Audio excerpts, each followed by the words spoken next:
Je m'essuyais les mains sur mon tablier à l'intérieur en regardant l'horloge. Il était presque 18 heures, ce qui signifiait que bientôt la maison serait remplie de bruit, de conversations bruyantes et de demandes. Pendant 4 ans, j'ai vécu avec le sentiment constant d'être une ombre dans ma propre maison. Je m'appelle Merle Frog. J'ai 68 ans et je travaille comme caissier à la quincaillerie Hall Corner à Wabash. Il y a 4 ans, mon mari Lloyd est décédé. 45 ans de mariage ont pris fin brutalement lorsque son cœur s'est arrêté juste à table. Je frémis encore en me remémorant comment il s'est étouffé avec sa tarte aux pommes préférée et est tombé face contre terre dans son assiette. Mon monde s'est écroulé. Les enfants sont venus pour l'enterrement. Terence avec sa femme Nola et Wanda avec son mari Pierce et leurs 3 enfants. Ils ont dit tout ce qu'il fallait, m'ont serré dans leurs bras et m'ont promis leur soutien. Une semaine après l'enterrement, lorsque tout le monde est parti, j'ai réalisé que j'étais complètement seule dans la grande maison que Lloyd et moi avions achetée 30 ans plus tôt. La maison semblait vide et résonnait. J'errais de pièce en pièce, me parlant à moi-même, juste pour entendre un bruit. C'est alors que Terence m'a appelé avec une idée géniale. Lui et sa famille emménageraient temporairement chez moi, le temps d'économiser pour un acompte sur leur propre logement. 1 mois plus tard, Wanda m'a appelé pour me dire qu'ils avaient des problèmes avec leur propriétaire et m'a demandé s'ils pouvaient rester chez moi quelques mois. J'ai accepté, bien sûr. Quoi de mieux qu'une maison pleine de famille? Mais quelques mois se sont transformés en 6 mois, puis 1 an, puis 2, puis 3, et maintenant ils vivent ici depuis 4 ans. Ma maison ne m'appartient plus. Mes règles ne s'appliquent plus. Ma vie ne m'appartient plus. Grand-mère, es-tu encore dans la salle de bain? Ma petite fille de 13 ans, Greer, a crié en sortant de la douche ce matin. Je dois me coiffer. Je suis en retard pour l'école.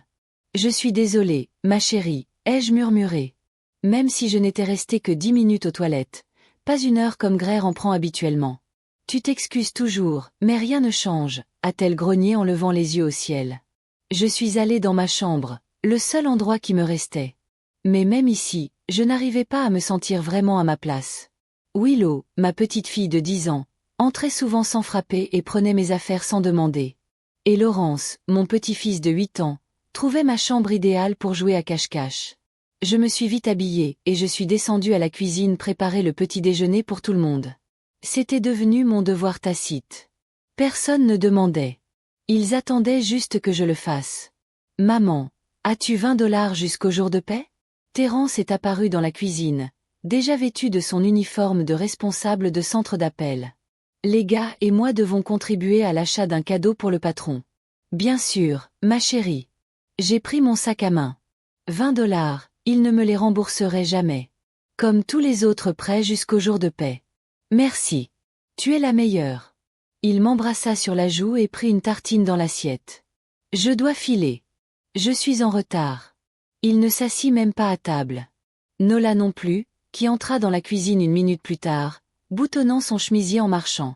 Myriam, pourrais-tu aller chercher les enfants à l'école aujourd'hui?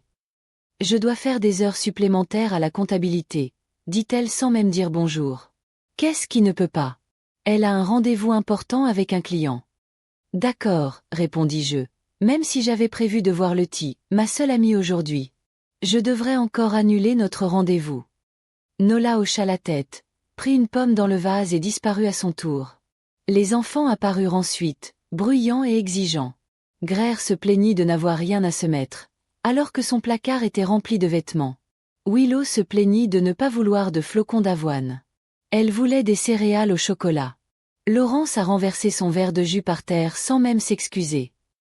Grand-mère va tout nettoyer, dit-il en haussant les épaules tandis que je prenais un chiffon. Wanda et Pierce furent les derniers à descendre. Ma fille, comme toujours, était impeccable. Un costume strict d'agent d'assurance, un maquillage impeccable, rien de déplacé. Pierce, son mari, travaillait dans un entrepôt, mais se tenait au moins comme s'il était chef d'entreprise. Maman, on est en retard aujourd'hui, dit Wanda en tartinant de beurre ses tartines. Ne nous attends pas. Je vais laisser quelque chose dans le frigo, répondis-je machinalement. Non, on mangera dehors, rétorqua-t-elle sèchement. Mais ne ferme pas à clé. 1 demi-heure plus tard, la maison était vide. Je me retrouvais seule avec de la vaisselle sale, des vêtements éparpillés et de la nourriture à moitié mangée. La scène habituelle. Je rangeai lentement, puis m'habillai et me rendis à la vieille quincaillerie du coin pour travailler. Bonjour, Merle. Good, le propriétaire, me salua. Comment vas-tu aujourd'hui? Je vais bien, merci. Je forçai un sourire en enfilant mon tablier. J'ai été un bon patron. Quand j'ai eu un besoin urgent d'emploi après la mort de Lloyd, il m'a embauché sans hésiter. Même si je n'avais aucune expérience de caissier, Lloyd avait toujours été fier que sa femme soit femme au foyer. Un homme doit subvenir aux besoins de sa famille, disait-il. Et il l'a fait de son vivant. Après sa mort, il s'est avéré que nos économies n'étaient pas si importantes et que sa pension était ridiculement faible. La journée s'éternisait. Les clients allaient et venaient. J'ai scanné les articles, souri et rendu la monnaie. Pendant ma pause déjeuner, Letty a appelé pour annuler notre rendez-vous. Tu gardes encore tes petits-enfants? J'ai entendu la désapprobation dans sa voix. Muriel, tu les laisses abuser de toi. Que suis-je censé faire, Letty? Ce sont mes enfants, ma famille. Tu es leur mère, pas leur femme de ménage, a-t-elle rétorqué. Tu dois. Je suis désolée, il y a un client ici, ai-je interrompu, même s'il n'y avait pas de client. Je ne voulais tout simplement pas entendre ce que je savais déjà. Après le travail, je suis allée chercher mes petits-enfants à l'école comme promis. Ils sont montés à l'arrière de ma vieille Honda et ont immédiatement commencé à se disputer. Greer a exigé d'aller au centre commercial. Willow voulait une glace et Laurence était juste difficile. On rentre à la maison et ensuite je t'emmène où tu veux, ai-je dit en essayant d'avoir l'air ferme. Mais grand-mère, ont-ils protesté à l'unisson. Non, à la maison d'abord, ai-je insisté, sentant ma tête me faire mal à cause de leurs cris. À la maison, je leur ai préparé un goûter, puis j'ai conduit Greer au centre commercial où elle a retrouvé ses amis. J'ai acheté des glaces pour Willow et Laurence, puis je les ai fait faire un tour en ville pendant 1 heure de plus parce qu'ils s'ennuyaient à la maison. À notre retour, je me sentais comme un citron pressé. Pierce est rentré le soir. Il s'est affalé sur le canapé et a allumé la télévision à fond. Peace, tu peux baisser le son? Ai-je demandé prudemment. J'ai mal à la tête. C'est mon moment de détente, Merle. Il a craqué sans me regarder. J'ai travaillé dur toute la journée à l'entrepôt. J'ai reculé. Inutile de discuter. Je suis allée à la cuisine préparer le dîner, même si Wanda avait dit qu'il mangerait dehors. Mais Peace était là et les enfants avaient faim, alors j'ai dû cuisiner. Au dîner, Peace et les enfants ont mangé en silence, plongés dans leur téléphone. J'ai essayé d'engager la conversation, posant des questions aux enfants sur l'école et à Pierce sur le travail. J'ai obtenu des réponses brèves ou de simples hochements de tête. Grand-mère, tu as encore mis trop de sel, a grimacé Greer en repoussant son assiette. Je ne peux pas manger ça. Je suis désolée, ma chérie, ai-je dit machinalement en tendant la main vers son assiette. Et le pain est rassis, a ajouté Peace. C'était quand la dernière fois que tu es allé faire les courses? Hier, ai-je répondu doucement. J'ai acheté du pain frais, mais peu importe, a-t-il interrompu. Fais juste plus attention la prochaine fois. Après le dîner, je faisais la vaisselle quand Terence et Nola sont rentrés. Ils sont passés devant moi dans la cuisine en parlant fort d'un film qu'ils avaient vu après le travail. Maman, qu'est-ce qu'on mange ce soir? A demandé Terence en ouvrant le réfrigérateur. Du ragoût de poulet aux légumes, ai-je répondu. Je t'ai encore laissé du ragoût. Nola a grimacé. On en a mangé la semaine dernière. Je peux te réchauffer autre chose, ai-je proposé. Non, pas la peine, soupira Terence. Accorde-nous ça. Mais ajoute un peu de poivre, car la dernière fois, c'était complètement fade. J'ai réchauffé leur dîner en silence, en ajoutant du poivre comme Terence l'avait demandé. Ils ont mangé, discutant de leur journée, m'ignorant complètement comme si j'étais un élément de la cuisine. Wanda est revenue la dernière vers 22 heures. Elle avait l'air fatiguée mais contente. Tout le monde dort, demanda-t-elle en ôtant son manteau. Les enfants sont dans leur chambre. Je ne sais pas s'ils dorment. Pierce regarde la télévision. Terence est dans sa chambre avec Nola. D'accord. Elle hocha la tête et se dirigea vers l'escalier, mais s'arrêta brusquement. Maman, j'ai besoin que tu gardes les enfants demain. C'est mon anniversaire avec Pierce, et on veut aller dîner au restaurant. J'ai promis à Letty, comment sais-je? Encore Letty, grimaça Wanda. Maman, ce n'est qu'un soir. Ton amie est plus importante que ta famille? Non, bien sûr que non. J'ai cédé. Je garderai les enfants. C'est super. Wanda sourit et monta sans même dire merci. Je restai seule dans le salon. Je regardai l'horloge. Il était presque 11 heures. Demain, je devais me lever tôt, préparer le petit déjeuner, aller travailler. Je me levai lentement et me dirigeai vers l'escalier quand je remarquai une enveloppe sur la table près de la porte. Le facteur avait dû l'apporter, et je ne l'avais pas remarqué. En ouvrant l'enveloppe, je sentis le sol se dérober sous mes pieds. C'était une facture d'électricité, une somme colossale, 3700 $, et un avertissement. Si je ne payais pas dans les 3 jours, il me couperait l'électricité, l'eau et le gaz. 3700 $. C'était toutes mes économies mises de côté pour les mauvais jours. Ce jour-là était apparemment arrivé. Je me suis lourdement affalée sur une chaise, relisant la vie. Comment était-ce possible? J'avais toujours payé toutes mes factures à temps. Puis je me suis souvenu. Il y a 3 mois, Terence a dit qu'il s'occuperait des factures pour te soulager un peu, maman. Je lui ai donné les factures et l'argent. Il a dû oublier de les payer. Ou peut-être a-t-il dépensé l'argent pour autre chose. Et la même chose s'est produite les mois suivants. Et maintenant, j'étais assise là, les yeux rivés sur le papier, sentant le désespoir grandir en moi. Ils me prennent tous pour un distributeur automatique, une servante, invisible. Mais que puis-je faire? C'est ma famille, ma seule famille. Demain, je devrais retirer toutes mes économies et rembourser cette dette. Et puis, il faut que quelque chose change. Je ne sais pas quoi, mais ça ne peut plus durer. Je ne peux plus être invisible chez moi. Il faut que je fasse quelque chose. Mais quoi? Avec ces pensées en tête, je suis montée lentement dans ma chambre, je me suis allongée sur mon lit et j'ai fermé les yeux, sentant les larmes couler sur mes joues. Demain serait un nouveau jour et peut-être qu'il apporterait une solution. La banque ouvrait à 9 heures du matin. Je suis restée sur le pas de la porte 10 minutes avant l'ouverture, serrant mon livret d'épargne comme si c'était mon seul trésor. En quelque sorte, c'était 3826,43 $. Tout ce que j'avais économisé en 4 ans comme caissière. De l'argent que j'avais économisé pour les réparations du toit, une nouvelle machine à laver et un jour de pluie. Et maintenant, ce jour de pluie était arrivé. Un jeune employé de banque avec un badge sur lequel était écrit « Caleb » m'a regardé, perplexe, lorsque j'ai demandé à retirer la totalité de la somme. « Êtes-vous sûre, Madame Froga? Peut-être n'en avez-vous besoin que d'une partie. »« J'ai besoin de tout l'argent, dis-je fermement, même si je tremblais intérieurement. »« Du liquide, s'il vous plaît. » Il me regarda de nouveau comme pour s'assurer que j'étais saine d'esprit, puis hocha la tête et commença à traiter le retrait. « Vous savez, Madame la Grenouille.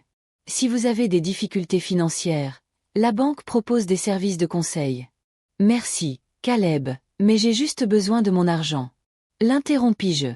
La dernière chose dont j'avais besoin, c'était d'un jeune homme à la barbe glaciale qui me dise comment gérer mes finances.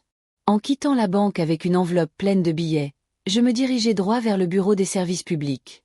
Là, je fus accueilli par une femme d'âge moyen, corpulente et au visage fatigué. Elle n'a même pas sourcillé quand j'ai déposé 3700 $ en liquide sur le comptoir. « Signez ici », dit-elle en me tendant un reçu. « Et voici votre exemplaire.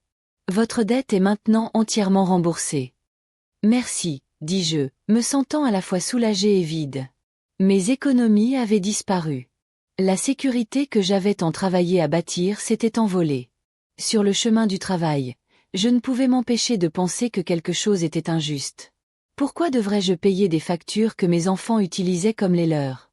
L'eau chaude pour leurs douches interminables, l'électricité pour leurs ordinateurs et leurs téléviseurs, le chauffage qu'ils réglaient leurs factures à leur guise sans penser au coût. Et Terence, il a pris l'argent pour payer les factures, et quoi? Il l'a dépensé, il a oublié de payer, ou peut-être qu'il n'avait même pas eu l'intention de payer. Myriam, tu as l'air distraite aujourd'hui. A remarqué j'ai après que je me sois trompée de monnaie pour la 2e fois. Tout va bien. Ouais, je n'ai juste pas assez dormi. J'ai menti. Je ne pouvais pas lui parler de mes problèmes familiaux. Pourquoi ne pas faire une pause? Prends un thé. Merci, j'ai. Mais ça va. J'ai essayé de sourire, mais ça n'a probablement pas été très convaincant. Pendant ma pause déjeuner, Letty a appelé. Je voulais lui parler des factures, de la façon dont j'avais dépensé toutes mes économies, mais je ne pouvais pas. J'avais trop honte d'admettre que mes propres enfants me traitaient ainsi, que je les laissais faire. Merle, tu m'écoutes? La voix de Letty m'a ramené à la réalité. Désolée, j'étais perdue dans mes pensées. Que disais-tu? Je te demandais si tu venais à notre réunion demain. On ne s'est pas vu depuis 2 semaines. J'essaierai, répondis-je d'un ton hésitant. Mais tu sais comment c'est avec les enfants. Je sais, dit-elle d'un ton désapprobateur. Tes enfants sont grands, Muriel. Ils ont eux aussi des enfants. À quand remonte la dernière fois que tu t'es fait plaisir? Je ne répondis pas. Je ne m'en souvenais plus. Après le travail, je suis passée au supermarché. J'ai fait des courses pour un dîner spécial. Des steaks, des légumes frais, des pommes de terre pour la purée, des ingrédients pour la tarte aux pommes, le dessert préféré de Terran. Je ne sais pas pourquoi je l'ai fait. Peut-être que je voulais créer une ambiance agréable avant de parler des factures. Ou peut-être que j'essayais juste de lui faire plaisir par habitude. En rentrant à la maison, je n'ai constaté personne. Il n'y avait qu'un mot de Wanda sur le réfrigérateur. Je suis allée chercher les enfants à l'école. On reviendra dîner. J'ai commencé à cuisiner, essayant que tout soit parfait. J'ai mis la table dans la salle à manger au lieu de la cuisine comme d'habitude. J'ai sorti la belle vaisselle que Lloyd et moi n'utilisions que pour les fêtes. J'ai allumé les bougies. C'était un peu idiot et sentimental, mais je voulais que cette soirée soit spéciale. Non pas pour leur raconter comment nous avions dépensé nos économies, mais parce que j'avais besoin de sentir que je faisais toujours partie de cette famille, que j'étais vue, appréciée. Ils sont tous rentrés ensemble, Wanda avec Pierce et les enfants, Terence avec Nola. À en juger par leur voix enjouée, ils étaient de bonne humeur. Waouh, on dirait une fête ici, s'est exclamé Terence en entrant dans la salle à manger. Qu'est-ce qui se passe, maman? On a raté l'anniversaire de quelqu'un? Non, je voulais juste faire quelque chose de spécial, répondis-je en souriant. Eh bien, tu es quelqu'un. Wanda secoua la tête, mais sourit aussi. Bon, les enfants. Lavez-vous les mains et venez à table. Ils s'assirent. Terence avec Nola, Wanda avec Pierce, Greer, Willow et Laurence. Je pris place au bout de la table, à la place qui avait appartenu à Lloyd. Ça a l'air délicieux, remarqua Pierce en se coupant un gros morceau de steak. Merci, dis-je, envahi par la fierté. J'essayais. Alors, qu'est-ce qu'on fait? Demanda Nola en se coupant un petit morceau de viande.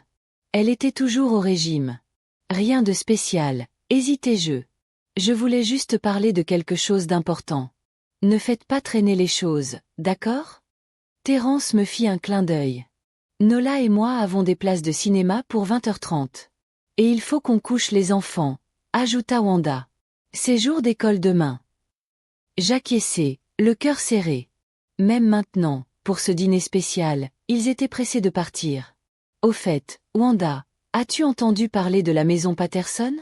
Terence se redressa. Ils la vendent 450 000 $. Tu imagines? Vraiment? Wanda haussa les sourcils. Mais elle ne vaut pas plus de 300 $. Exactement. Terence rit. Ils sont faux. Personne ne l'achètera. Je ne sais pas, dit Pierce pensivement. C'est un joli quartier. Les écoles sont à proximité. Il y a peut-être un acheteur. Si on avait ce genre d'argent, soupira Nola. Je préférerais une maison à Riverside. C'est plus prestigieux. Je suis d'accord. Wanda hocha la tête. Mais il nous faut quelque chose de plus modeste. Peut-être après l'augmentation qu'on m'avait promise. Tu veux déménager? Je ne pus cacher ma surprise. Il n'en avait jamais parlé auparavant. Allez, maman. On ne peut pas vivre ici éternellement, dit Terence comme si c'était évident. Les enfants ont besoin de plus d'espace, et Nola et moi aussi. Mais il y a 4 chambres, fis-je remarquer. Un grand jardin, des installations sanitaires imposantes et vétustes, et un toit qui fuit.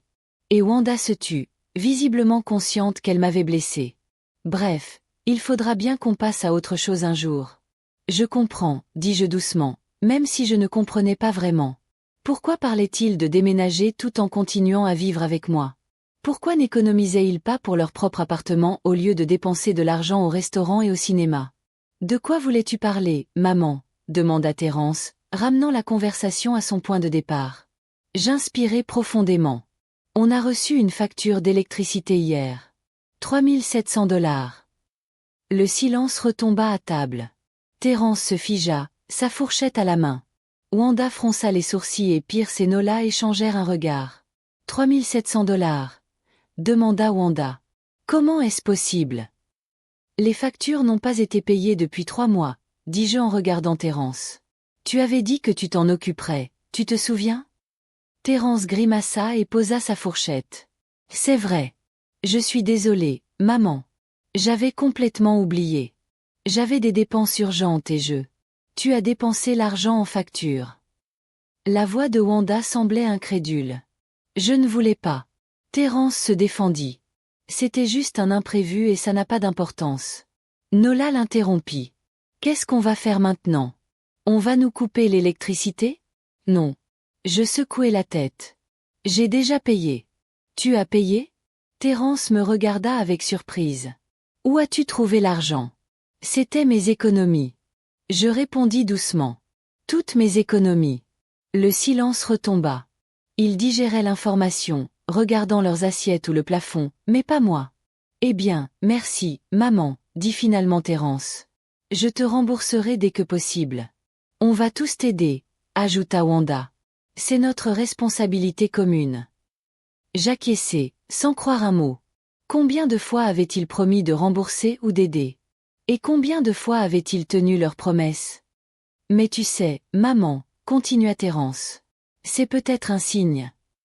Un signe. Je ne comprenais pas ce qu'il voulait dire. Eh bien, qu'il est temps de changer, dit-il en buvant une gorgée de vin. Tu ne rajeunis pas. Tu es debout toute la journée et tu as les enfants à charge.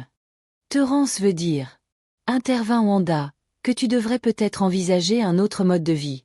Un autre mode de vie. Je sentis l'anxiété monter en moi. Il y a d'excellentes maisons de retraite. Nola décida d'ajouter son grain de sel. Ma tante a emménagé dans une maison de retraite l'année dernière. Elles ont tout le confort, le personnel médical, les activités. Tu veux que j'emménage dans une maison de retraite? Je n'en croyais pas mes oreilles. Pas une maison de retraite, me corrigea Terence. C'est complètement différent. Mais c'est chez moi, dis-je en désignant la pièce. Lloyd est chez moi. Papa est parti depuis 4 ans, dit doucement Wanda. Et tu ne peux pas gérer une si grande maison tout seul. Je ne suis pas seul, objectai-je. Vous êtes tous là. Exactement. Terence hocha la tête. Et on voit bien comme c'est dur pour toi. Toute la cuisine, le ménage, le travail. Tu te reposerais à la maison de retraite. Et on viendrait te voir, ajouta Wanda. Toutes les semaines ou toutes les 2 semaines, marmonna Pierce, s'attirant un regard de reproche de sa femme. Je n'arrivais pas à croire ce qui se passait. Ils voulaient se débarrasser de moi. M'expulser de chez moi après tout ce que j'avais fait pour eux. Que adviendrait-il de la maison? Demandai-je en connaissant déjà la réponse. Eh bien, on pourrait rester ici, commença Terence, incertain. Occupe-toi-en jusqu'à ma mort, ai-je terminé pour lui. Et ensuite, la maison sera à toi. Maman, s'exclama Wanda. Ce n'est pas ce qu'on pense. On s'inquiète pour toi. Vraiment? Je sentais la colère monter en moi. Tu t'inquiètes pour moi quand tu oublies de payer les factures. Quand tu me fais annuler des rendez-vous avec mon seul ami pour garder tes enfants. Quand tu m'empruntes de l'argent jusqu'au jour de paie et que tu ne me rembourses jamais. Ce n'est pas juste. Terence parut offensé. On fait beaucoup de sacrifices, nous aussi. Tu crois que c'est facile pour nous de vivre tous ensemble dans la même maison? Dans ma maison, ai-je précisé. Dans la maison pour laquelle je viens de payer $3700 de mes économies. Maman, tu es contrariée. On comprend. Wanda a essayé de prendre les choses en main. On en reparlera quand tout le monde sera calmé. Non. J'ai secoué la tête. On en reparle maintenant. Tu vis chez moi depuis 4 ans. Tu m'avais promis que c'était temporaire. Je cuisine, je fais le ménage, je garde les enfants, je travaille, je paie les factures. Et maintenant tu me dis que je dois emménager dans une maison de retraite pour que ce soit plus pratique pour toi. Tu te trompes complètement. Terence parut agacé. On fait ça pour ton bien. Pour le mien. J'ai ri amèrement. Tu sais ce qui serait bien pour moi? Si tu grandissais enfin et que tu commençais à vivre seul. Si tu me respectais chez moi, si tu me voyais comme une personne, pas comme une babysitter gratuite et un distributeur automatique, on te respecte, maman. Wanda avait l'air blessée. Mais tu deviens difficile. Tu te plains tout le temps, tu critiques, tu es insatisfaite. Je suis insatisfaite. Je n'en croyais pas mes oreilles.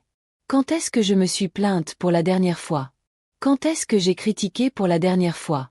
Là, tout de suite, marmonna Pierce. Et pour être honnête, c'est épuisant. Pierce, le gronda Wanda. Mais elle soupira. Il a raison, maman. Tu as été souvent malheureuse ces derniers temps. C'est peut-être à cause de ton âge, peut-être à cause de la fatigue, mais c'est difficile d'être avec toi. Et ce n'est pas bon pour les enfants, ajouta Nola. Ils sentent la tension. Je regardais mes petits-enfants qui observaient en silence la dispute des adultes. Greer avait l'air ennuyé, Willow avait l'air effrayé, et Laurence se contentait de picorer dans son assiette. Alors c'est peut-être vraiment mieux ainsi, conclut Terence. Tu seras plus à l'aise à la pension et toi et moi, on restera chez moi, conclus-je. En attendant qu'on trouve notre bonheur, acquiesça-t-il. Je pense que ce sera mieux pour tout le monde. Mieux pour tout le monde, répétai-je, sentant quelque chose en moi se briser complètement. Merci pour le dîner, maman, dit Wanda en se levant de table. Mais il faut coucher les enfants. Ils ont école demain. On va au cinéma, dit Terence en se levant également. Le film commence dans 40 minutes. Bien sûr, acquiesça-t-il. Vas-y, ils partirent. Wanda avec les enfants en haut. Terence avec Nola dehors. Seul Pierce resta à table, finissant son dessert. Ne le prends pas trop à cœur, Meryl, dit-il la bouche pleine. Ils veulent vraiment ce qu'il y a de mieux. Le meilleur pour qui? Demandai-je doucement. Il haussa les épaules, termina sa tarte et partit aussi, me laissant seul à table, entouré de plats à moitié mangés et de bougies éteintes. J'ai commencé à débarrasser la table machinalement, en mode pilote automatique. J'ai mis les restes dans des boîtes, fait la vaisselle et essuyé la table. J'avais la tête vide. Trop d'émotions pour une journée. Trop de trahison. Une fois la cuisine terminée, je suis montée dans ma chambre. Je me suis assise sur le lit et j'ai simplement fixé le mur. La maison était silencieuse. Wanda avait probablement couché les enfants et Pierce regardait la télévision dans leur chambre. Terence et Nola étaient partis. Merci. Maintenant, pars. On n'a plus besoin de toi. C'est ce qu'ils m'ont dit aujourd'hui. Après toutes ces années d'attention, après tous les sacrifices, j'ai remboursé leurs dettes, et par gratitude, ils veulent me chasser de chez moi. Je me suis allongée tout habillée sur la couverture. Le sommeil ne venait pas. Des bribes de la conversation d'aujourd'hui, des souvenirs du passé, des pensées sur l'avenir tourbillonnaient dans ma tête. Que faire? Où aller? Comment continuer? Je m'imaginais dans une maison de retraite, une petite pièce entourée d'inconnus avec de rares visites de mes enfants, qui viendraient par devoir plutôt que par amour. Non, ce n'est pas une vie. Pas la vie que je veux.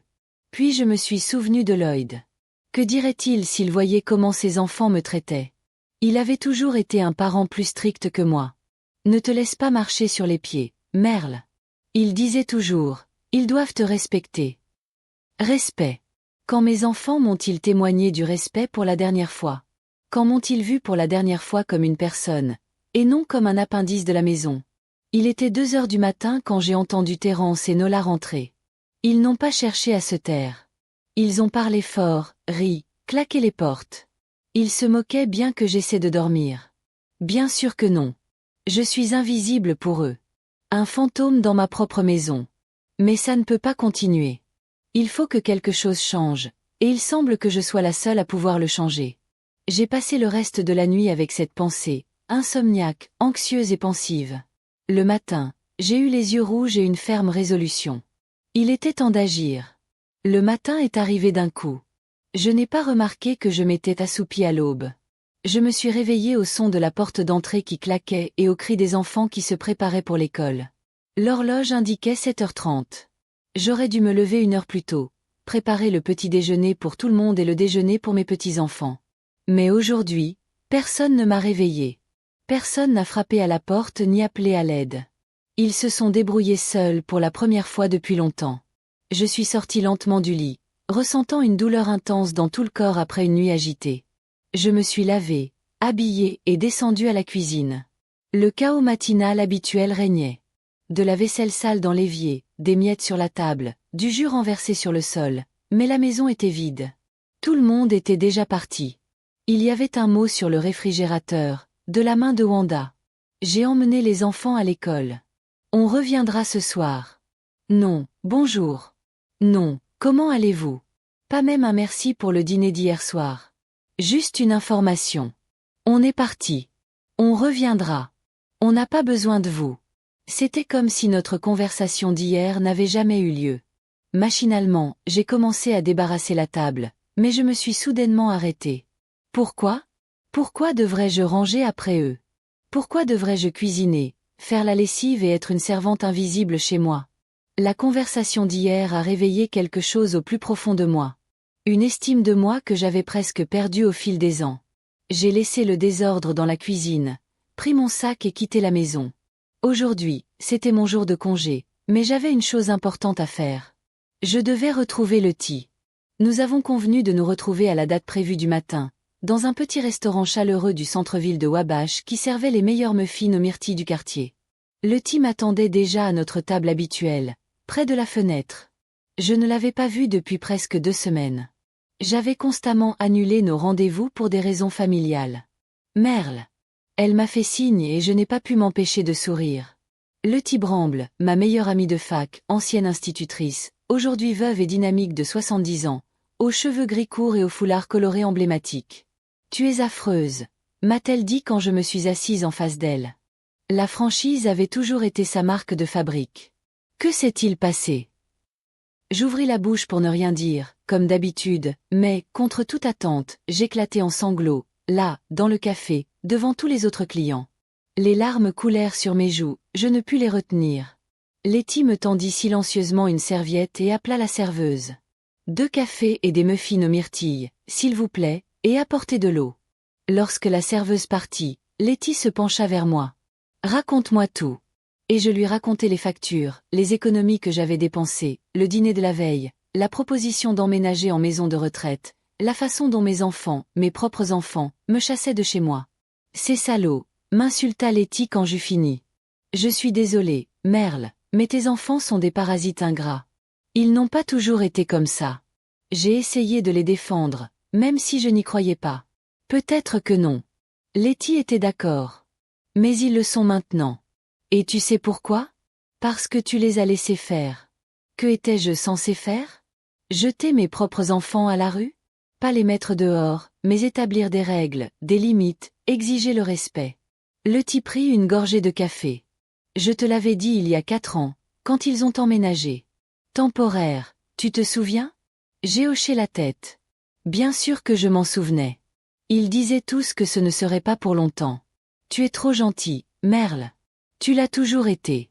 Letty secoua la tête. Mais la gentillesse sans respect de soi n'est pas de la gentillesse. C'est de l'autodestruction. Elle avait raison, et je le savais. Au fond, j'ai toujours su que je laissais mes enfants se servir de moi.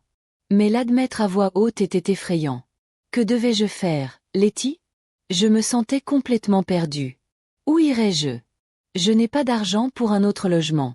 Je n'ai presque plus d'économie. Pourquoi as-tu besoin d'un autre logement? Letty me regarda comme si j'étais folle. C'est ta maison. Elle t'appartient de par la loi. Tu peux les expulser, pas l'inverse. Expulser. Mes propres enfants. Oui. Letty était catégorique. Ce sont des adultes. Peinture murale.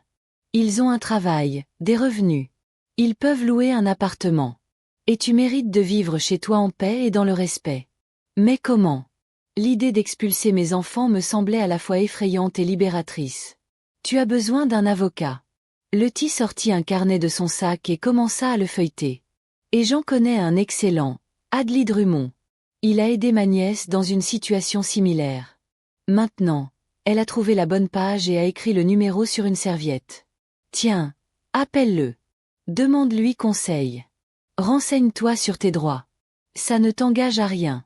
J'ai pris la serviette avec le numéro, comme si je tenais une grenade dégoupillée. Je ne sais pas, Letty.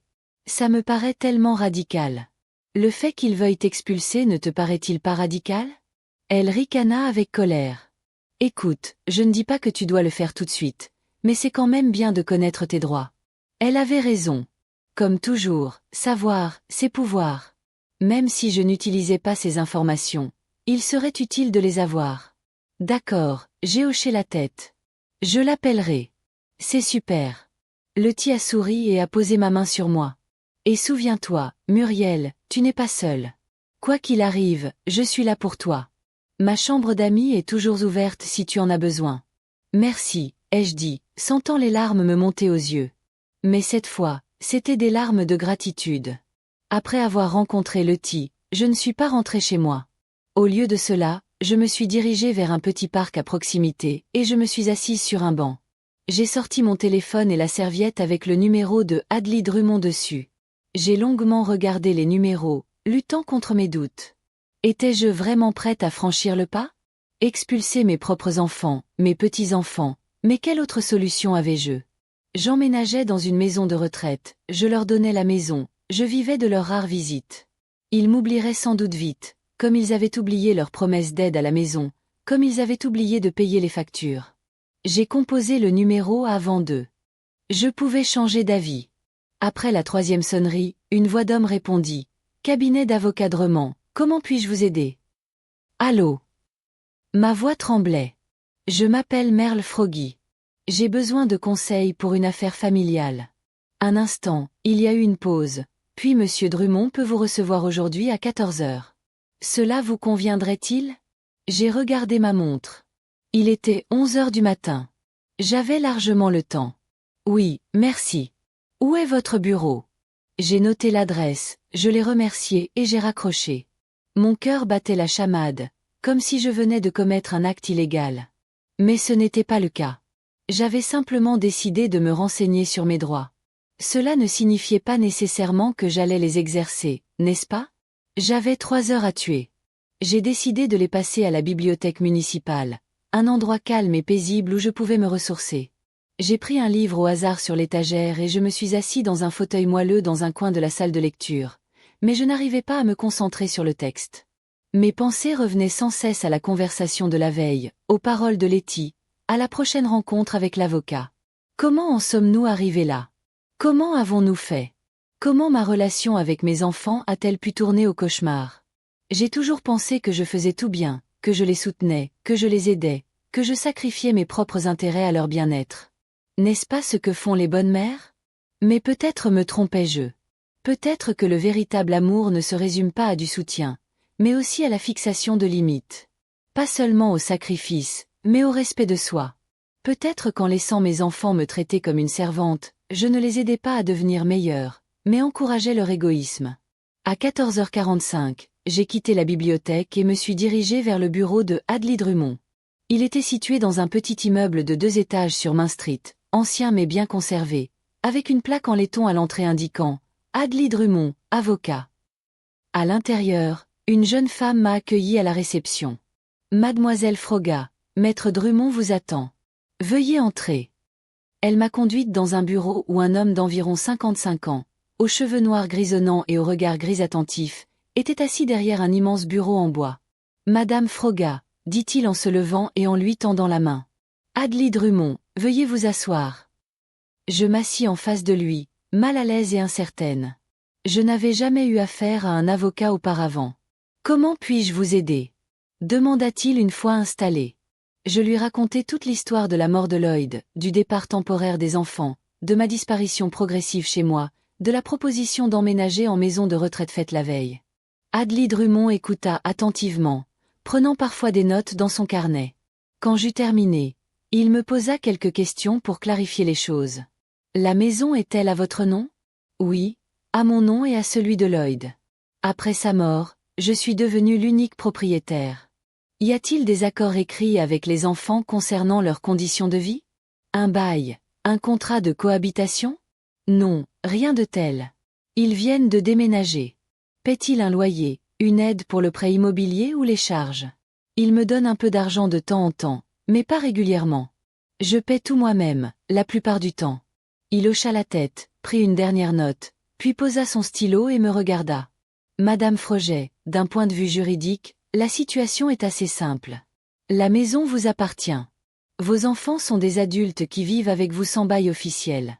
Légalement, ils sont considérés comme des locataires avec un contrat informel, et vous avez parfaitement le droit de résilier ce contrat. Alors, expulsez-les. Exactement. Il hocha la tête. Pour ce faire, vous devez leur donner un préavis d'expulsion officiel. Dans notre État, le préavis minimum est de 30 jours. Passé ce délai, s'ils ne partent pas volontairement, vous pouvez saisir le tribunal pour les expulser. Il parlait si calmement, si naturellement, comme s'il parlait d'inconnus, et non de mes enfants et petits-enfants. Cela semble si cruel, murmurai-je. Crucieux. Adely Drummond haussa légèrement un sourcil. Madame Froga, laissez-moi vous poser une question. Si vos enfants étaient vos locataires, ne payant pas de loyer, mettant le désordre, vous traitant avec irrespect, et voulant maintenant que vous quittiez votre maison, trouveriez-vous cruel de leur demander de trouver un autre logement? Je restai silencieuse. Il avait raison, bien sûr. S'il s'agissait de quelqu'un d'autre que mes enfants, je n'hésiterais pas une seconde. Écoutez, dit-il en s'adoucissant. Je comprends que ce soit une décision difficile. Nous parlons de vos enfants, de votre relation avec eux. Mais parfois, il faut fixer des limites pour préserver une relation saine. Et s'ils me détestaient? Cette peur me hantait depuis le début. Ils seront peut-être en colère pendant un moment, admis-il. Mais s'ils vous aiment vraiment, ils comprendront que vous avez droit au respect et à l'espace. Et si ce n'est pas le cas, alors peut-être devrais-tu te demander si tu veux continuer une relation qui te rend malheureuse. J'ai repensé à ces paroles. Est-ce que je voulais continuer à vivre comme ça? Être invisible, une servante, un distributeur automatique de billets? Non, absolument pas. Que dois-je faire? Ai-je finalement demandé? Pour commencer, je peux préparer un avis d'expulsion officiel, a-t-il dit en ouvrant un tiroir de bureau et en sortant un dossier avec des formulaires. Cela ressemblera à ceci. Il m'a montré un exemple de document. C'était un texte sec et formel m'informant que je devais quitter les lieux dans les 30 jours. Si tu veux, je peux le remplir tout de suite et tu peux le signer ou prendre le temps d'y réfléchir. J'ai regardé le formulaire, ressentant des émotions contradictoires se battre en moi. Peur, incertitude, culpabilité, mais aussi colère, ressentiment et, oui, un désir de justice. Et si je change d'avis après avoir signé? Ai-je demandé. Tu peux retirer l'avis à tout moment, a-t-il répondu. C'est ton droit. Personne ne peut vous forcer à expulser quelqu'un de votre logement si vous ne le souhaitez pas. Cela m'a un peu calmé. Je pourrais faire marche arrière si je décidais que j'étais allé trop loin. Bon, j'ai hoché la tête. Remplissons-le. Adely Drummond a hoché la tête et a commencé à remplir le formulaire, me demandant de temps en temps des détails, les noms complets des enfants, l'adresse exacte, la date d'emménagement. J'ai répondu machinalement, n'y croyant toujours pas. Voilà. Il m'a tendu le document rempli. Vérifiez que tout est correct et signez ici si vous êtes d'accord. J'ai lu attentivement le texte. C'était un avis officiel adressé à Terence Froga, Nola Froga, Vanda Atterley et Pierce Atlee, les informant qu'ils devaient quitter les lieux du 84 Maple Street, à Wabash, dans les 30 jours suivant la réception de l'avis. Ma main tremblait en prenant le stylo. Étais-je vraiment prêt? Était-ce une erreur? Le regretterais-je plus tard? Mais je me suis souvenu de la conversation d'hier. Merci. Maintenant, partez. Nous n'avons plus besoin de vous. C'est ce qu'il m'avait dit en substance. Après toutes ces années de sollicitude, après tous les sacrifices, j'ai signé le document. Excellent, dit Adely Drummond en faisant une copie et en me tendant l'original. Maintenant, vous devez remettre cet avis à chacun personnellement ou le laisser bien en vue dans la maison. Je recommande la première option pour éviter tout litige ultérieur quant à la réception de l'avis. Et s'il l'ignore? J'ai demandé ou refusé de déménager. Après 30 jours, nous déposerons une demande d'expulsion, répondit-il. Mais cela ne va généralement pas aussi loin. La plupart des gens préfèrent déménager volontairement pour éviter les frais de justice et l'expulsion sur leur dossier de crédit. J'ai hoché la tête, même si l'idée d'aller au tribunal me rendait nerveux. Ne vous inquiétez pas, dit Adely Drummond comme s'il lisait dans mes pensées. La loi est de votre côté. Et n'oubliez pas, c'est votre maison. Vous avez le droit d'y vivre en paix et dans le respect. Combien vous dois-je pour la consultation? Demandai-je en ouvrant mon sac à main. La première consultation est gratuite, sourit-il. Si vous décidez d'aller de l'avant et avez besoin de mon aide au tribunal, nous discuterons des honoraires. Je le remerciai et quittai le bureau, serrant l'avis d'expulsion à la main. Il faisait beau et chaud dehors, mais en moi, une tempête d'émotions faisait rage. Qu'est-ce que je venais de faire? Était-ce la bonne chose à faire? N'était-ce pas trop radical? J'ai arpenté les rues de Wabash, inconsciente de mon environnement, complètement plongée dans mes pensées. Presque inconsciemment, mes pieds me portèrent jusqu'à la maison de Letty. Elle ouvrit la porte, vit mon visage et me laissa entrer sans un mot. Du thé? demanda-t-elle en me conduisant dans la cuisine. Oui, s'il vous plaît, dis-je en m'affalant sur une chaise, tenant toujours la vie à la main. Letty mit la bouilloire à chauffer et s'assit en face de moi. Tu as vu un avocat? J'ai hoché la tête et posé le document sur la table. Elle l'a pris, l'a lu et a hoché la tête. Bien. C'est la première étape. Je ne sais pas, Letty. Ma voix tremblait. Est-ce que je fais bien? N'est-ce pas trop cruel? Cruel. Grogna-t-elle. Cruel, c'est quand tes propres enfants veulent t'expulser de chez toi. Cruel, c'est quand ils t'utilisent comme babysitter et distributeur de billets gratuits, puis te prennent pour un obstacle. Ce que tu fais n'est pas cruel, Merle. C'est de la légitime défense. Je savais qu'elle avait raison. Mais c'était quand même effrayant. Effrayant de perdre mon dernier lien avec ma famille. D'être vraiment seule. Et s'il me détestait? J'ai exprimé ma plus grande peur. S'il te déteste parce que tu te défends, alors désolé d'être franche. Il ne t'aimait pas beaucoup au départ. Letty a été d'une honnêteté brutale, comme toujours. Le véritable amour inclut le respect, Mural. Et c'est exactement ce qui manque dans votre relation. La bouilloire bouillait et Letty se leva pour faire du thé. Je la regardais, le dos droit et droit malgré ses 70 ans. Letty savait toujours ce qu'elle voulait et n'avait pas peur de l'accepter. Elle avait vécu avec son mari pendant 40 ans dans l'amour et le respect. Et après sa mort, elle a continué à vivre pleinement, voyageant, apprenant l'espagnol, chantant dans une chorale. Elle ne s'est jamais laissée marcher sur les pieds par ses enfants et petits-enfants, et il l'aimait et la respectait pour cela. Pourrais-je être comme ça? Pourrais-je trouver la force de défendre mes droits, ma dignité? Tu sais ce qui est le plus dur? Ai-je demandé quand Letty a posé une tasse de thé devant moi. Ce n'est pas l'expulsion en elle-même. C'est la prise de conscience que j'ai laissé faire, que j'en suis responsable. Enfin, c'est en partie vrai. Letty n'a pas essayé de me réconforter avec des mensonges. On se laisse marcher sur les pieds trop longtemps, mais ça ne veut pas dire qu'on ne peut pas arranger les choses. Il n'est jamais trop tard pour commencer à se respecter, Meryl. Mais comment suis-je censé leur donner ce préavis? J'ai regardé le document posé sur la table. Que dire? La vérité. Letty haussa les épaules. Que tu les aimes, mais que tu ne peux plus vivre comme ça. Que la maison t'appartient et que tu veux y vivre en paix et dans le respect. Qu'il est temps pour eux de se relever et de vivre de manière indépendante comme des adultes.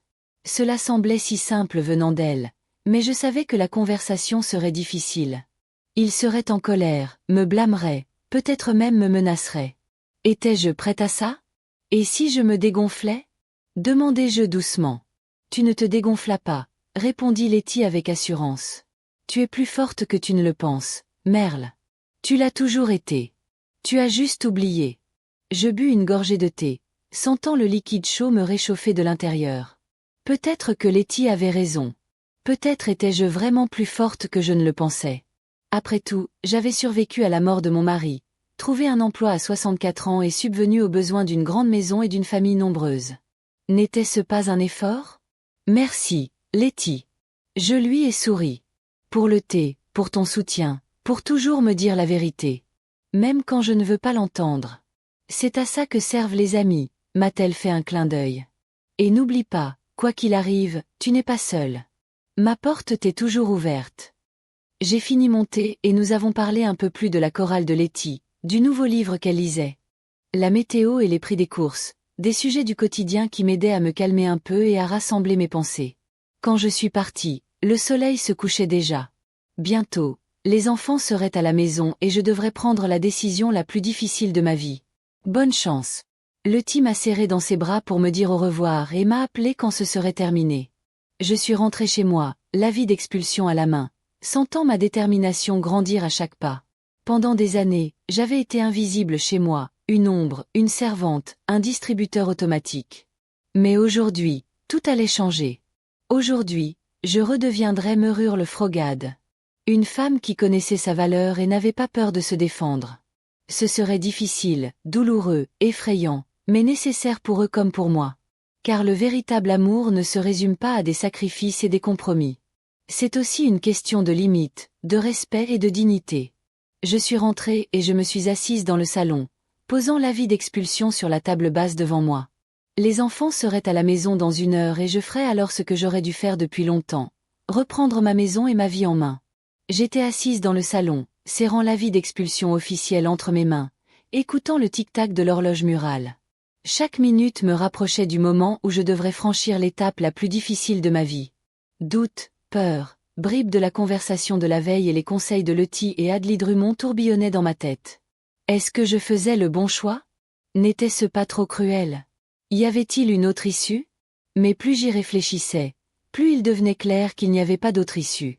Mes enfants avaient depuis longtemps oublié ce que signifiait le respect.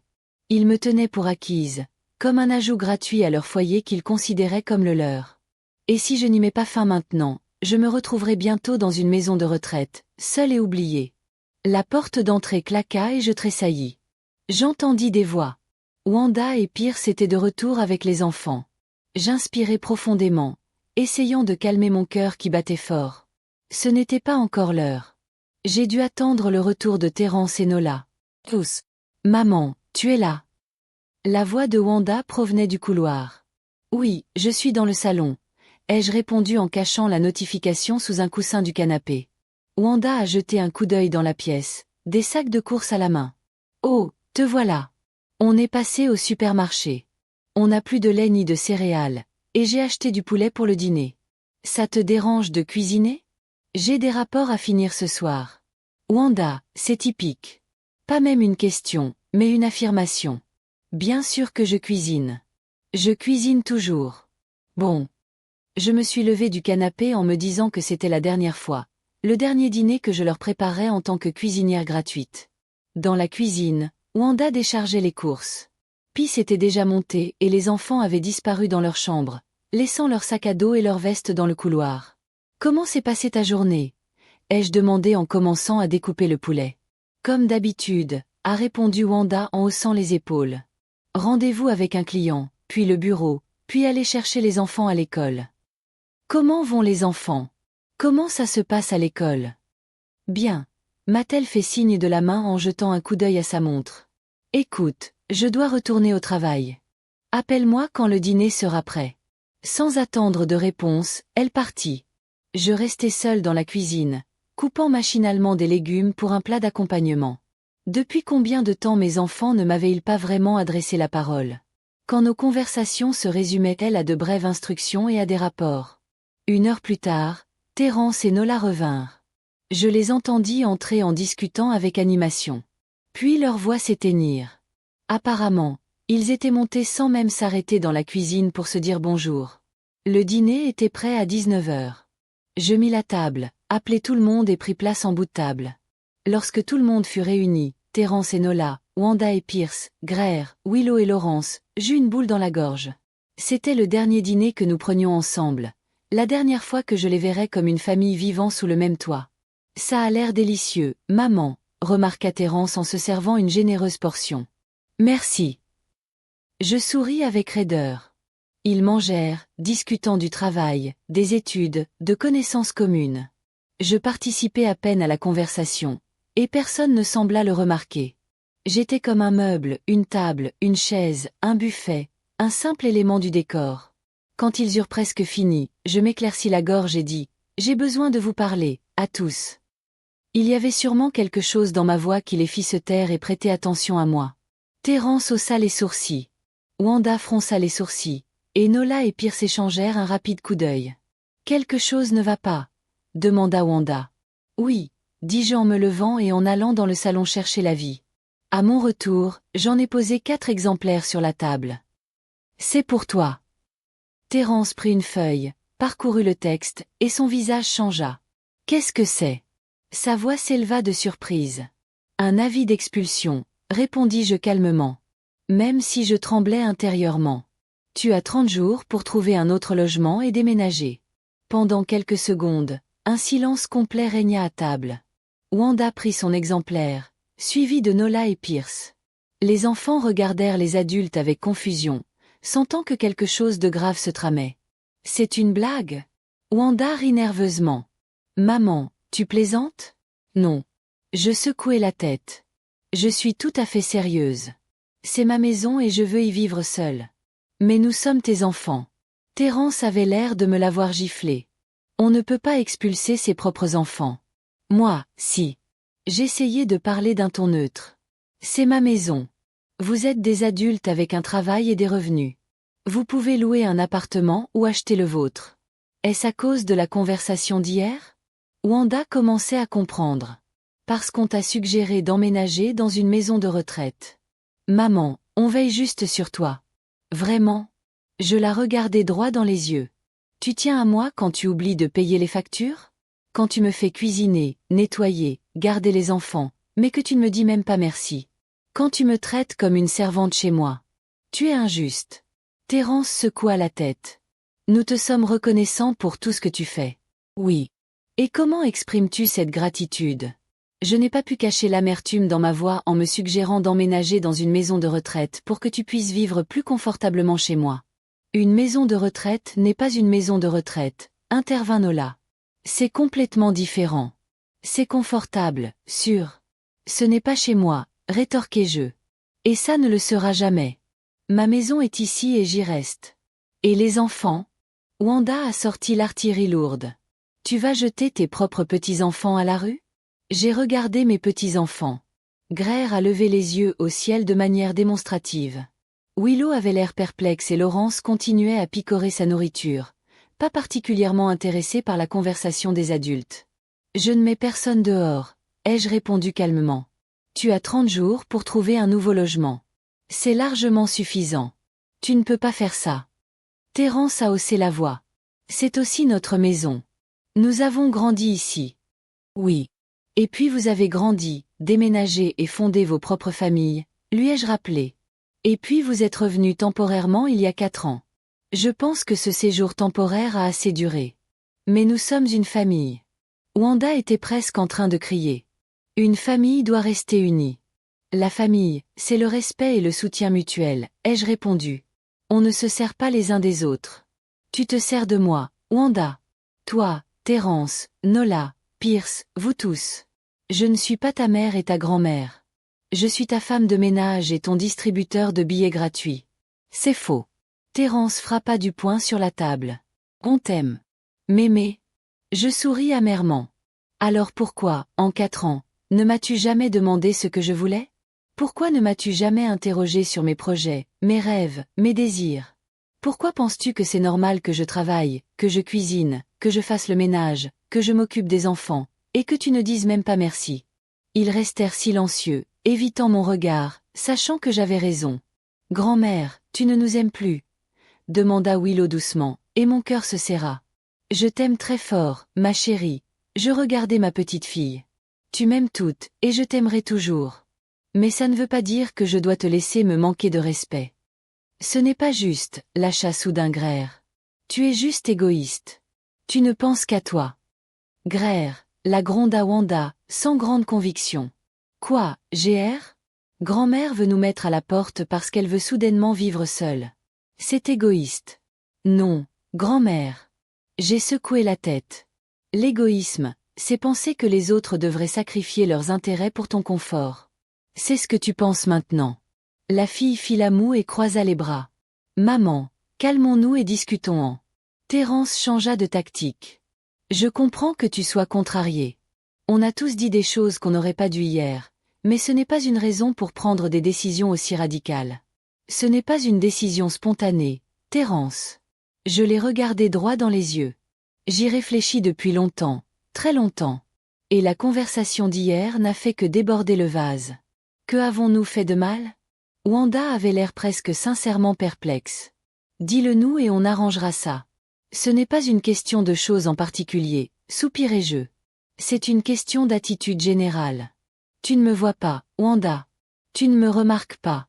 Pour toi, je suis une fonction, pas une personne. Ça ne peut pas continuer comme ça. Et tu nous mets dehors. Terence n'arrivait toujours pas à y croire. Après tout ce qu'on a traversé ensemble, je vous demande de partir et de commencer votre vie. Je me suis corrigée comme des adultes. Ça ne veut pas dire qu'on va arrêter de se parler ou de se voir. Chacun chez soi. Ils restèrent silencieux, assimilant l'information. Je voyais différentes émotions se lire sur leur visage.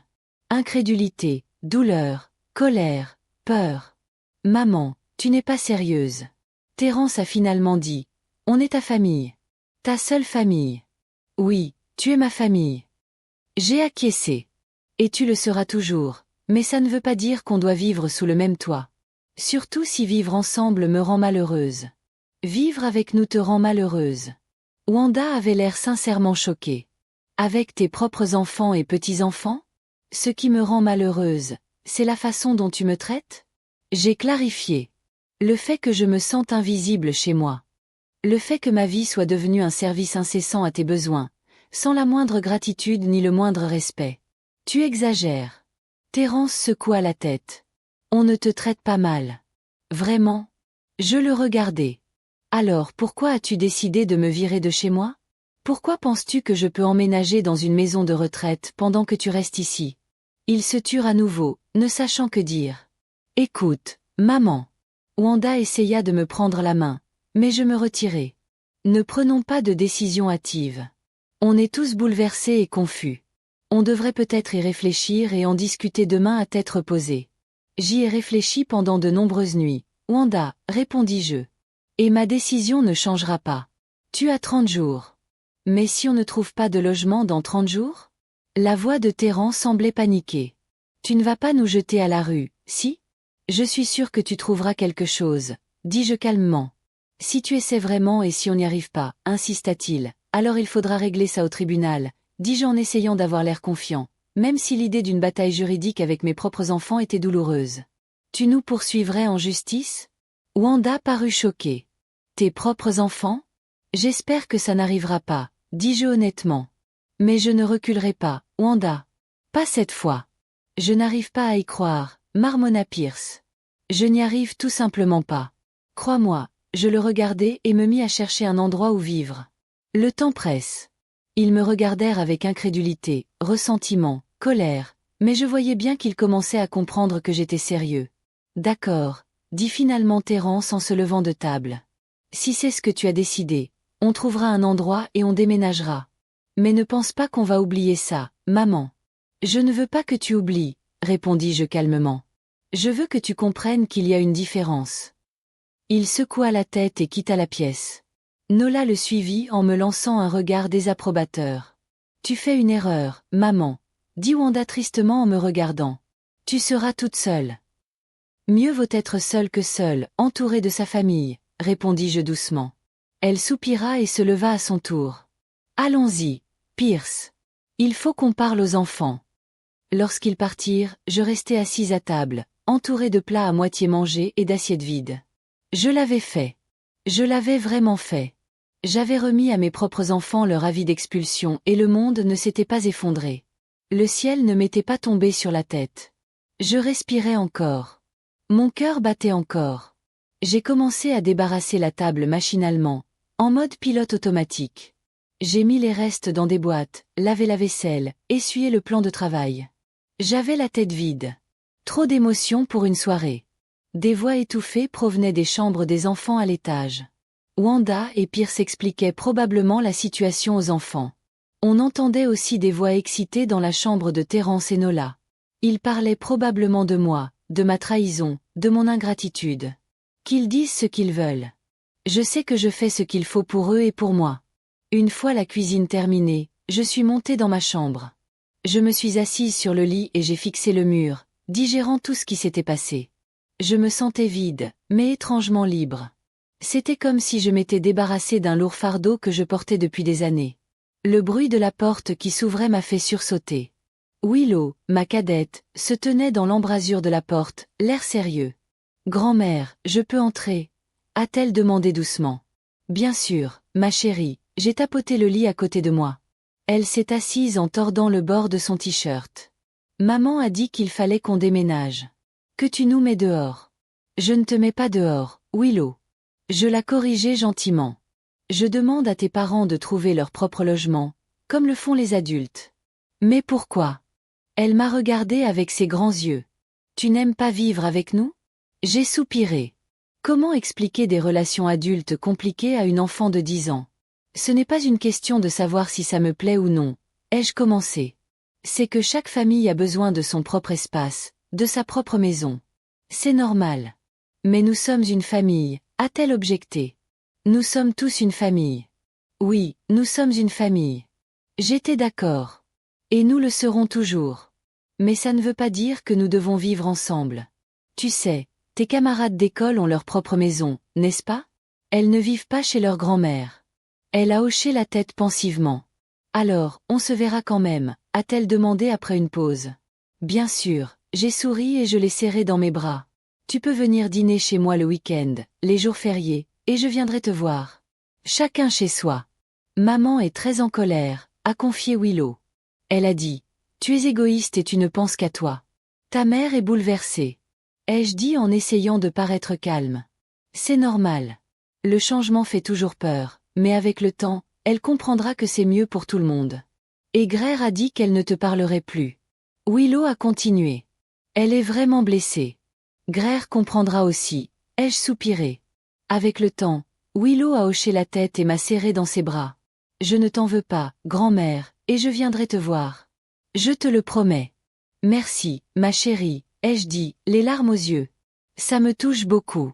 Quand Willow est partie, je suis restée assise un long moment, immobile, à regarder par la fenêtre le ciel qui s'assombrissait. Le premier pas avait été fait, le plus dur. Que se passerait-il ensuite? Trouverait-il un endroit où vivre? Me pardonnerait-il un jour? Resterais-je seule, sans famille, sans être chère? Mais non, Letty avait raison. S'ils m'aiment vraiment, ils comprendront. Et s'ils ne le font pas, eh bien, leur amour n'a jamais été réel. Je suis allée me coucher, mais je n'ai pas pu dormir. Des bribes de la conversation d'aujourd'hui tourbillonnaient dans ma tête. Accusations, excuses, menaces. Ils étaient en colère, blessés, confus. Mais ils devaient traverser ça. Nous tous. Vers minuit, une idée m'a traversé l'esprit. Une idée qui pourrait être l'argument décisif, le clou final dans le cercueil de leurs illusions de pouvoir rester chez moi. Une surprise qui les attendait demain. Je suis sortie du lit, j'ai allumé la lampe de bureau et j'ai sorti un carnet. J'ai commencé à écrire, à faire un plan. Ce ne serait pas facile. Cela demanderait du temps et des efforts, mais cela en vaudrait la peine pour mon avenir, pour le leur aussi. Même s'ils ne le comprenaient pas encore. Une fois mes notes terminées, j'ai pris mon téléphone et j'ai envoyé un message à Letty. Je l'ai fait. Je leur ai donné mon préavis. Ils sont sous le choc. J'aurai besoin de ton aide demain pour une autre surprise. Je t'appellerai demain matin. Sa réponse est arrivée presque instantanément malgré l'heure tardive. Je suis fière de toi. Appelle-moi quand tu veux. Je suis là pour t'aider. J'ai souri, ressentant une vague de gratitude envers cette femme incroyable qui m'avait soutenue quand personne d'autre ne l'avait fait.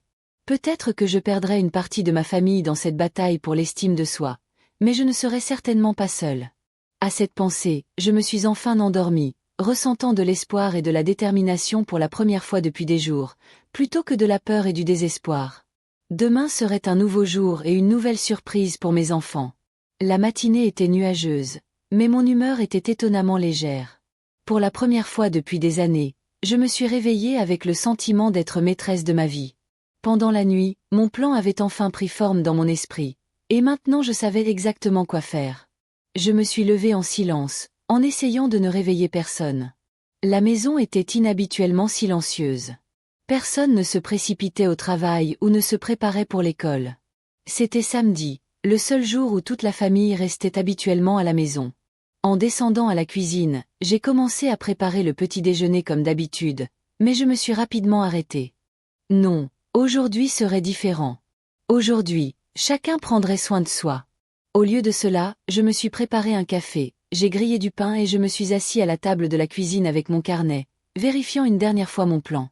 À 20h, Letty a appelé. « Comment vas-tu » a-t-elle demandé sans préambule. « Mieux que prévu » ai-je répondu honnêtement. « Je suis déterminée. »« Super. Alors, quelle surprise prévois-tu » Je lui ai expliqué mon plan, et Letty a sifflé d'un air approbateur. « Audacieux ? Très audacieux. Je suis partant. À quelle heure dois-je venir ? Vers 15h, si possible, et merci pour tout. De rien, ma chérie. J'ai toujours su que tu avais du cran. C'est juste Rusty de Disuse. J'ai souri et lui ai dit au revoir, avant de raccrocher. L'appel suivant était pour Adley Drummond. C'était samedi, bien sûr, mais il m'avait donné son numéro personnel pour les urgences, et c'était bien une urgence. À ma grande surprise, Il a répondu immédiatement. Madame Froga, quelque chose ne va pas? Je suis désolé de vous déranger pendant votre jour de congé, ai-je dit, un peu gêné, mais j'ai besoin de votre aide aujourd'hui. J'ai expliqué ce que j'avais en tête, et il est resté silencieux quelques secondes. Êtes-vous sûr de vouloir faire ça? C'est une décision radicale. J'en suis sûr, ai-je répondu fermement. C'est la seule façon de leur montrer que je suis sérieuse, que c'est ma maison et ma vie. D'accord, a-t-il acquiescé. Je peux être là pour 15 heures. Je vais me préparer. Tous les documents nécessaires. J'ai ensuite appelé l'agence immobilière locale. Brooke Holloway, que j'avais rencontré au magasin, y travaillait comme agent immobilier. Après lui avoir expliqué la situation, j'ai convenu d'un rendez-vous 1 heure plus tard. À 10 heures, ma famille a commencé à apparaître dans la cuisine. Wanda et Pierce ont été les premiers à descendre. Me voyant à table avec un café, mais sans les ustensiles habituels, ils ont échangé des regards surpris. « Bonjour », a dit Wanda d'un ton sec. « Où est le petit déjeuner ?» J'ai souri. Chacun prépare son petit déjeuner. Le café est dans la cafetière. Le pain dans la boîte à pain. Les œufs sont au réfrigérateur. Vous y arriverez. Wanda avait l'air de me demander de préparer le petit déjeuner avec des grenouilles crues. Sérieusement? Elle a secoué la tête. Vous êtes vraiment en colère contre nous. Je ne suis pas en colère, Wanda. Ai-je répondu calmement. Je ne vais plus vous servir. Vous êtes des adultes, parfaitement capables de préparer vos propres toasts et œufs. Puis j'ai grogné et me suis dirigé vers le réfrigérateur, tandis que Wanda restait debout, les bras croisés sur la poitrine. Alors, tu es sérieux quand tu comptes nous mettre dehors? A-t-elle demandé. Je suis sérieux quand je veux récupérer ma maison et ma vie, ai-je répondu. Eh oui, ça veut dire que tu vas devoir trouver un autre endroit où vivre. Au fait, je veux que tout le monde se retrouve dans le salon à 15 heures aujourd'hui. J'ai une annonce importante à faire. Quelle annonce? A demandé Wanda avec méfiance. Tu le sauras à 15 heures, ai-je dit en finissant mon café et en me levant. Maintenant, excuse-moi. J'ai des choses à faire en ville. J'ai quitté la cuisine, sentant le regard de Wanda me transpercer le dos. Dans le couloir, j'ai croisé Terence, qui descendait l'escalier. Maman, tu pars. Il a semblé surpris. Oui, j'ai une réunion, ai-je dit en enfilant mon manteau. Je reviens dîner. Au fait, tout le monde doit être dans le salon à 15 heures. J'ai une annonce importante à faire. Quel genre d'annonce? Il fronça les sourcils. Tu le sauras à 15 heures, répétai-je avant de partir, le laissant perplexe. Brooke Holloway m'accueillit à l'agence immobilière avec un sourire professionnel. Madame Froggy, ravie de vous voir. Comment puis-je vous aider? Je veux vendre ma maison, dis-je sans détour. Et j'ai besoin de votre aide pour le faire rapidement et sans chichi. Ses yeux s'écarquillèrent de surprise, mais elle reprit vite son calme. Bien sûr que je peux aider, mais vendre une maison n'est pas un processus rapide. Estimation, inscription, visite, négociation. Je sais, j'ai hoché la tête. Mais j'ai besoin de votre aide pour autre chose. J'ai besoin que tu viennes chez moi aujourd'hui en tant qu'acheteur potentiel et que tu fasses comme si nous étions déjà d'accord sur la vente. Brooke m'a regardé, perplexe. Je ne comprends pas. J'ai soupiré et expliqué la situation concernant les enfants, l'avis d'expulsion, et comment je voulais leur montrer mon sérieux. C'est une demande inhabituelle, a-t-elle dit prudemment. Je sais, j'ai hoché la tête. Et je sais que j'en demande beaucoup, mais j'ai vraiment besoin de ton aide. Je te paierai pour ton temps, bien sûr. Brooke y a réfléchi en tapotant la table avec son stylo. D'accord, a-t-elle finalement dit, je t'aiderai. Mais à une condition, lorsque tu décideras de vendre la maison, tu devras revenir vers moi. Marché conclu. J'ai souri de soulagement. Merci, Brooke. Cela me touche beaucoup. Nous avons discuté des détails, de ce qu'elle devait dire, de la façon dont elle devait se comporter et des documents à apporter pour être convaincante. Une fois tout convenu, je suis allée à la banque où j'avais rendez-vous avec un conseiller financier. Jabari Wilson, un jeune homme au regard attentif et à la barbe soignée, écouta attentivement mon récit et me posa quelques questions pour clarifier les choses. Madame Froga, si j'ai bien compris, vous souhaitez transférer une partie de votre épargne vers des instruments plus rentables et établir un plan financier pour l'avenir. C'est exact, ai-je acquiescé. Et j'ai besoin des documents confirmant ces transactions aujourd'hui. Généralement, Ce n'est pas possible en un jour, dit-il prudemment. Nous devons analyser votre profil de risque et sélectionner les instruments appropriés. Je comprends, ai-je interrompu, et nous ferons tout cela correctement, mais aujourd'hui, j'ai au moins besoin des documents préliminaires. C'est une affaire de famille. Il m'a regardé avec compréhension et a hoché la tête. Je ferai tout mon possible, Madame Froga. Commençons par analyser votre situation financière actuelle. Pendant les 2 prochaines heures, nous discuterons de mes finances, de ma retraite, de mon épargne et de mes investissements potentiels. À ma grande surprise, la situation n'était pas aussi désastreuse que je le pensais. Même sans vendre la maison, je pourrais m'assurer une retraite décente si je gérais judicieusement mes fonds disponibles. Quand je suis rentrée, il était presque 14 heures. L'atmosphère était inhabituelle, tendue et anxieuse. Je suis allée à la cuisine préparer du thé, et j'ai trouvé Nola assise à table avec son ordinateur portable. « Bonjour, Meryl » a-t-elle dit sèchement. « Tu es de retour. »« Bonjour, Nola » ai-je hoché la tête. « Oui, j'avais des choses à faire en ville.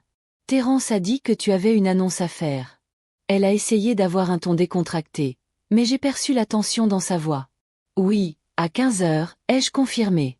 Tout le monde devrait se rassembler dans le salon. On pensait avoir tout discuté hier. » Elle a éteint son ordinateur portable. « Que veux-tu dire d'autre? Tu le sauras à 15 heures. » J'ai souri et j'ai mis la bouilloire en marche. Nola a pincé les lèvres et a quitté la cuisine. Je l'ai entendu monter les escaliers, probablement pour signaler mon retour à Terence. Letty est arrivée à 14 heures. Je l'ai fait entrer dans ma chambre, à l'abri des regards indiscrets. « Alors, comment te sens-tu » demanda-t-elle en me regardant intensément. « Prête pour le combat ?» J'essayai de sourire, mais mon sourire ne parut pas très convaincant. « Tu es nerveuse, déclara Letty. C'est normal, mais n'oublie pas que tu ne fais pas ça que pour toi, mais aussi pour eux. Il est temps qu'ils grandissent. » J'acquiesçai, reconnaissante de son soutien. « Adley et Brooke devraient arriver d'une minute à l'autre, dis-je. Je les ferai entrer par la porte de derrière pour que personne ne les remarque. » Bon plan, approuva Letty. Je reste ici. Je monterai sur scène le moment venu. À 15h40, Adley Drummond arriva avec une mallette pleine de documents. Je le conduisis à travers la cuisine jusqu'à une petite chambre d'amis au rez-de-chaussée, qui servait principalement de rangement. « Tout est prêt, madame ?» Grenouille, demanda-t-il en sortant les papiers de sa serviette. Oui, j'acquiesçai. Merci d'avoir accepté de m'aider. C'est mon travail, dit-il avec un léger sourire. Et je dois admettre que c'est un cas inhabituel, mais je comprends vos motivations. Brooke fut la dernière à arriver. Elle portait un tailleur strict et ressemblait à une agente immobilière, ce qu'elle était effectivement. J'ai apporté tout ce que vous avez demandé, dit-elle en me tendant un dossier contenant des documents. J'espère que cela vous sera utile. Merci, Brooke, dis-je en acceptant le dossier avec gratitude. Tu n'imagines pas à quel point cela compte pour moi. À 15 heures, tout était prêt. Je suis allée dans le salon où Terence, Nola, Wanda, Pierce et les enfants étaient réunis. Ils me regardaient tous avec plus ou moins d'irritation, de curiosité et d'anxiété. Merci d'être venus, commençai-je. J'ai une annonce très importante à vous faire. Mais d'abord, je veux vous présenter quelqu'un. J'ouvris la porte et invitai Adley Drummond à entrer. Voici Adley Drummond, un avocat, le présentai-je. Terence et Wanda échangèrent un regard inquiet. Un avocat ? Demanda Terence. Pourquoi as-tu besoin d'un avocat ? Je vais t'expliquer. J'acquiesçai et invitai Brooke à entrer. Et voici Brooke Holloway, agent immobilier. Un agent immobilier. Wanda commença à comprendre ce qui se passait et pâlit. Maman, que se passe-t-il ? S'il te plaît, assieds-toi, dis-je en désignant le canapé et les fauteuils. J'ai des nouvelles pour toi. Une fois tout le monde assis, je me plantai devant eux, le cœur battant, mais la voix ferme. Hier, je t'ai donné un avis d'expulsion, commençai-je. Certains d'entre vous ne semblent pas l'avoir pris au sérieux. Eh bien, aujourd'hui, j'ai d'autres nouvelles pour toi. Je vends la maison. Quoi ? Terence sursauta. Tu ne peux pas. Moi, je peux, répondis-je calmement. La maison m'appartient et j'en fais ce que je veux. Mais où vas-tu aller ? Wanda parut choquée. Où vas-tu vivre ? J'ai un plan. J'ai souri. Brooke, s'il te plaît, parle-leur de notre accord. Brooke a souri professionnellement et a ouvert un dossier de documents. Madame Frogad et moi avons conclu un accord préliminaire pour vendre la maison du 84 rue Maple pour 325 000 $. La transaction sera conclue dans les 30 jours, après quoi les nouveaux propriétaires prendront possession de la propriété. 30 jours? Peace avait l'air d'avoir reçu un coup de poing dans le ventre. Mais c'est le même délai que l'avis d'expulsion. Exactement. J'ai hoché la tête. 30 jours pour trouver un nouveau logement et déménager. Après cela, la maison ira au nouveau propriétaire. Mais c'est faux. Terence a failli crier. Tu vends la maison où nous avons grandi. La maison que ton père et toi avez achetée ensemble? Oui, ai-je dit fermement.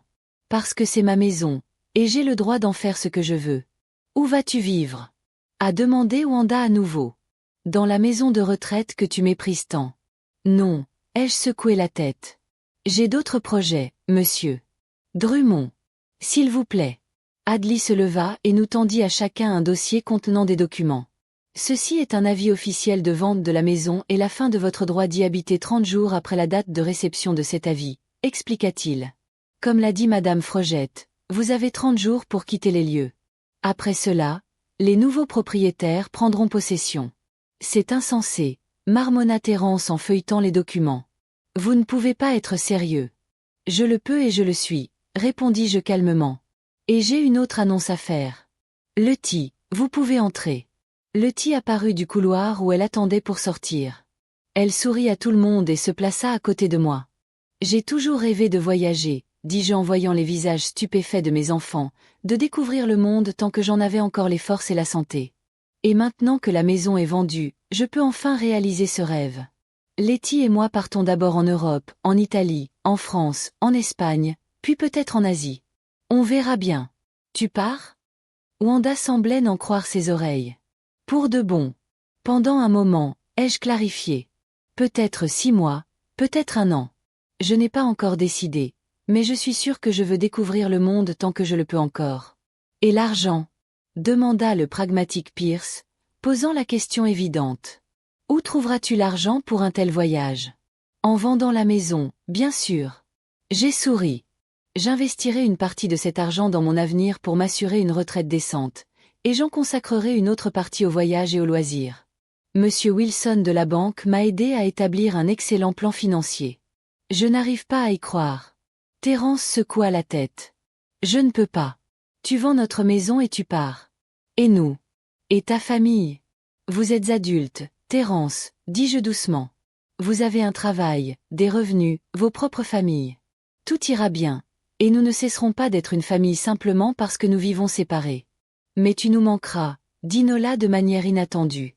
Et pour la première fois depuis longtemps, il y avait de la sincérité dans sa voix. Tu me manqueras aussi, répondis-je honnêtement. Vous tous. Mais je dois faire ça pour moi. Quand pars-tu? Demanda Willow doucement, me regardant avec de grands yeux. Dans 35 jours, j'ai souri à ma petite fille. Juste après la vente de la maison. Letty et moi avons déjà planifié notre itinéraire. Nous commencerons par Rome. Tout le monde était silencieux, digérant l'information. J'ai vu différentes émotions se dessiner sur leurs visages. Choc, incrédulité, douleur, confusion. Alors, c'est décidé, dit finalement Terence. Tu as tout décidé sans nous. Oui, répondis-je simplement. Parce que c'est ma vie et ma décision. Et si on ne trouve pas d'endroit où vivre dans 30 jours? Demanda Peace d'un ton de défi. Tu y arriveras, dis-je avec assurance. Si tu essaies vraiment. Je n'arrive pas à y croire, répéta Terence. Notre propre mère nous jette à la rue et s'en va. Je ne jette personne à la rue, répondis-je patiemment. Je te donne 30 jours pour trouver un nouvel endroit où vivre comme des adultes, des personnes responsables. Mais pourquoi? La voix de Wanda semblait presque enfantine et confuse. Pourquoi nous fais-tu ça? Je ne te fais pas ça. Je fais ça pour moi, répondis-je doucement. Parce que je veux vivre ma vie, profiter de mes dernières années, découvrir le monde, être heureuse.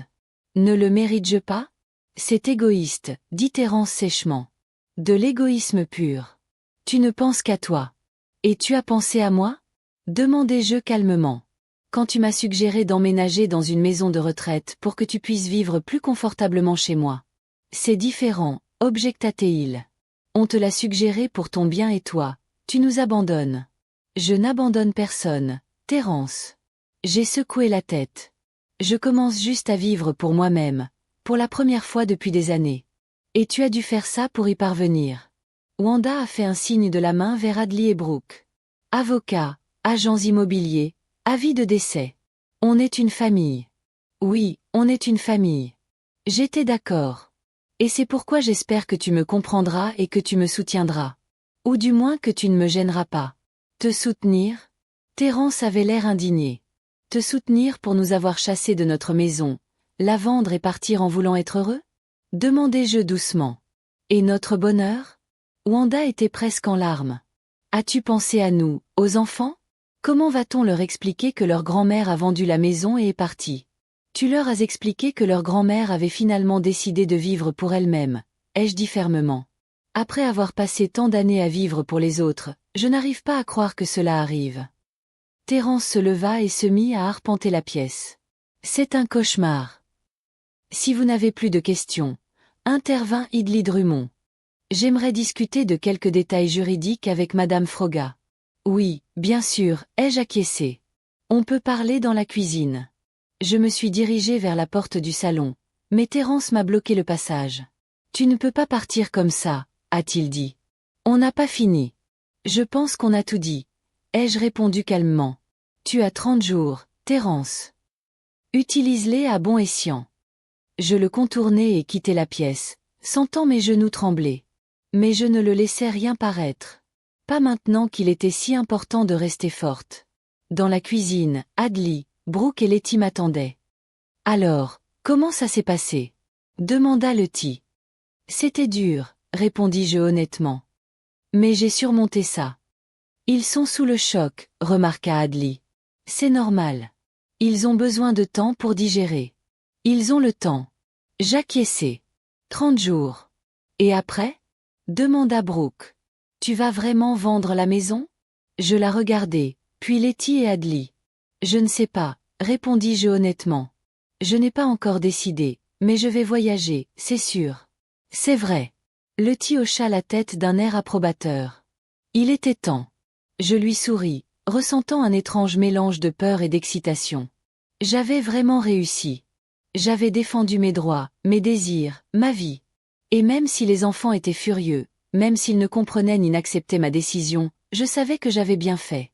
Pour la première fois depuis des années, j'avais pensé à moi plutôt qu'à eux, et c'était libérateur. Bon, dit Adley en sortant quelques documents supplémentaires de sa mallette. Discutons des détails, au cas où il ne déménage pas dans les 30 jours. J'ai hoché la tête et me suis assis à table, prêt à écouter. Dehors, il commençait à pleuvoir. De grosses gouttes battaient contre la fenêtre comme si elles marquaient le rythme d'une nouvelle vie qui commençait. Ma vie enfin mienne. Enfin, dans la pièce voisine, j'entendais les voix excitées de mes enfants. Ils se disputaient, m'accusaient, faisaient des projets. Mais pour la première fois depuis des années, cela n'avait plus d'importance.